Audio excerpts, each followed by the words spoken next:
IMF, World Bank, or other institutions, they make African countries jump through hoops.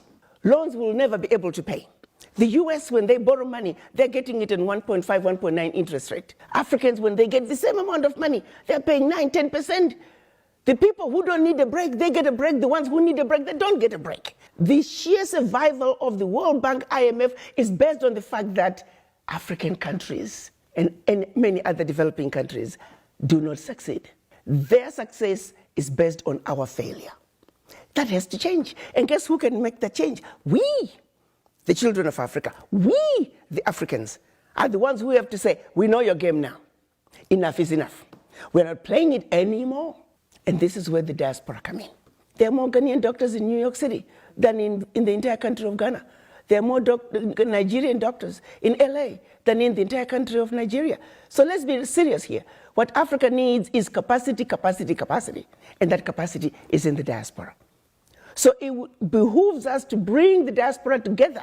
Let them understand what is really going on in our Africa. Diaspora are not going home. Diaspora are angry about Africa because they are not understanding the root cause of why Africa is where it is today. They think getting rid of a president will take care of the problem. Far from it. That president is just going to be replaced by another one who is going to equally suffer from the same difficult environment to work in. So let's look at an Africa that must be free to take care of herself, an Africa that's free from exploitation from outsiders. The multinationals who are stealing from Africa every day in broad daylight. I use an example of the DRC. If you ever fly very low over the DRC, you'll see tarmacs in the jungle. You'll see 747s flying into DRC, picking up minerals and flying right out. The same multinationals are responsible for arming young people and giving them MK-16s. Because why? Their satellites in the skies are telling them where that village is. There are lots of diamonds. So what do?